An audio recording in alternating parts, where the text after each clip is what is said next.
అందరికీ నమస్కారం. మౌర్య సామ్రాజ్యం తర్వాత భారతదేశంలో ఒక అద్భుతమైన సృజనాత్మక శకం మొదలైంది. ఈరోజు మనం ఆ కాలపు కళ, వాస్తుశిల్పం వెనుకున్న కథేంటో తెలుసుకోబోతున్నాం. అప్పటి కళాకారులు కేవలం రాళ్లను చెక్కలేదు, వాళ్లు ఏకంగా చరిత్రనే చెక్కారు. అయితే ఇక్కడే ఒక పెద్ద ప్రశ్న వస్తుంది. ఒకే నాగరికత, ఒకే కాలంలో ఇన్ని రకాల అద్భుతమైన కళాఖండాలను ఎలా సృష్టించగలిగింది? ఈ ప్రశ్నకు సమాధానమే మనం ఈరోజు వెతకబోతున్నాం. ఇది ఒక రకంగా ఒక పెద్ద మిస్టరీని సాల్వ్ చేయడం లాంటిది.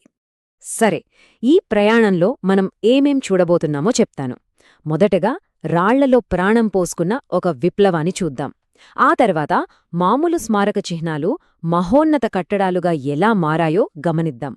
అక్కడ్నుంచి ఏకంగా పర్వతాలని ఆలయాలుగా ఎలా మలిచారో తెలుసుకుందాం. ఇక చివరగా ఈ అద్భుతాలన్నింటి వెనుక ఉన్న ఆర్థిక శక్తి, ఆ డబ్బు వెనుకనున్న రహస్యమేంటో ఛేదిద్దాం. రైట్, ఇక మన మొదటి సెక్షన్లోకి వెళ్ళిపోదాం. ఈ కాలంలో అప్పటి నమ్మకాలకు కొత్త రూపాలు ఎలా వచ్చాయో, శిల్పకళలో ఎలాంటి విభిన్నమైన స్టైల్స్ పుట్టాయో చూద్దాం. మౌర్యుల తరువాత మనకు ముఖ్యంగా 3 కళారీతులు కనిపిస్తాయి. అవే గాంధార, మధుర మరియు అమరావతి. ఇప్పుడు ఈ టేబుల్ చూస్తే వాటి మధ్య ఉన్న తేడాలు ఒక చూపులో అర్థమవుతాయి.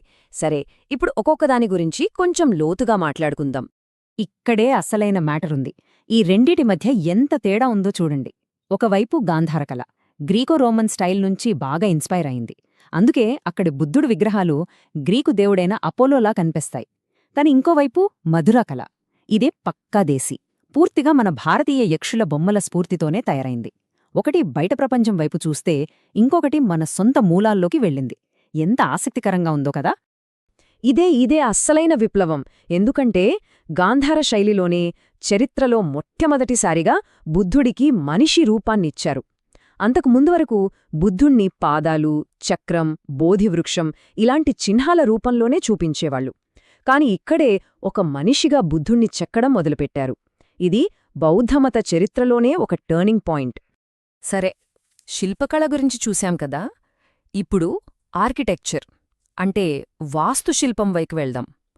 మామూలు మట్టిదుబ్బల్లా మొదలైన స్థూపాలు ఆకాశాన్ని తాకే అద్భుత కట్టడాలుగా ఎలా మారాయో చూద్దాం. ఈ స్థూపాల పరిణామం చాలా ఇంట్రెస్టింగ్గా ఉంటుంది. చూడండి, మొదట్లో అది కేవలం ఒక సమాధి దిబ్బ అంతే. తర్వాత బర్హూత్లో ఉన్నట్టుగా దాని చుట్టూ రాతి కంచెలు, గేట్లు కట్టడం మొదలుపెట్టారు. ఇక ఫైనల్గా సాంచి స్తూపంలో మనం చూసే అద్భుత రూపానికి చేరుకుంది.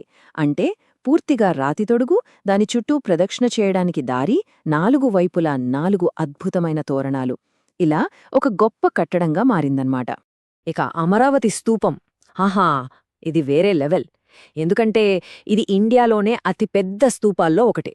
దాని స్పెషాలిటీ ఏంటంటే దీన్ని పూర్తిగా తెల్ల పాలరాయితో కట్టారు. ఆ పాలరాయి మీద బుద్ధుడి జీవిత కథలని ఎంత అద్భుతంగా చెక్కారంటే, ఉదాహరణకు ఏనుగుని శాంతపరచడం అనే ఒక ఫేమస్ శిల్పముంది. అది చూస్తే మైమర్చిపోవాల్సిందే. మన తర్వాతి భాగం అయితే నిజంగా మనల్ని ఆశ్చర్యంలో ముంచెత్తుతుంది. అదేంటి అనుకుంటున్నారా? ఏకంగా కొండలనే తులిచి వాటి లోపల గుళ్ళు, ఆశ్రమాలు కట్టేశారు. ఇది మామూలు విషయం కాదు, ఆ కాలపు ఇంజనీరింగ్ అద్భుతం. ఈ కొండలను తొలిచి కట్టిన కట్టడాలలో ముఖ్యంగా 2 రకాలుంటాయి. ఒకటి చైత్యాలు, 2 విహారాలు. తేడా చాలా సింపుల్. చైత్యాలు అంటే పెద్ద ప్రేయర్ హాల్స్ అన్నమాట, అందరూ కలిసి పూజలు, ప్రార్థనలు చేసుకోడానికి. ఇక విహారాలు అంటే బౌద్ధ సన్యాసులు ఉండటానికి కట్టుకున్న నివాస గదులు. సో ఒకటి పూజ కోసం, ఇంకొకటి నివాసం కోసం, అంతే. ఈ రాతి గుహలకు కొన్ని బెస్ట్ ఎగ్జాంపుల్స్ ఉన్నాయి. కార్లే గుహలు తీసుకోండి. ఇక్కడ ఇండియాలోనే అతిపెద్ద, అత్యంత అందమైన చైత్యముంది. ఇక అజంతా గుహల గురించి చెప్పక్కర్లేదు. అక్కడి పెయింటింగ్స్, ఫ్రెస్కోస్ ప్రపంచ ప్రసిద్ధి. కాని ఎలోరా మాత్రం ఒక స్పెషల్ కేస్. ఎందుకంటే ఒకే చోట హిందూ, బౌద్ధ, జైన మతాలకు సంబంధించిన గుహలు పక్కపక్కనే ఉంటాయి. ఇది ఆ కాలంలో ఉన్న మత సామరస్యాన్ని మన కళ్లకు కట్టినట్టు చూపిస్తుంది. సరే, ఇంత గొప్ప కళ, ఇన్ని భారీ కట్టడాలు బానే ఉంది. కానీ వీటన్నింటికీ డబ్బులెక్కడ్నించొచ్చాయి? అసలు ఫండింగ్ ఎవరు చేశారు? ఈ భాగంలో మనం ఆ కళ వెనుకున్న అసలైన ఆర్థిక శక్తి గురించి తెలుసుకోబోతున్నాం. అసలు కథంతా ఇక్కడే మొదలవుతుంది. శ్రేణి, ఈ పదం గుర్తుపెట్టుకోండి. శ్రేణి అంటే ఏంటంటే ఒకే రకమైన పని చేసేవాళ్ల సంఘం.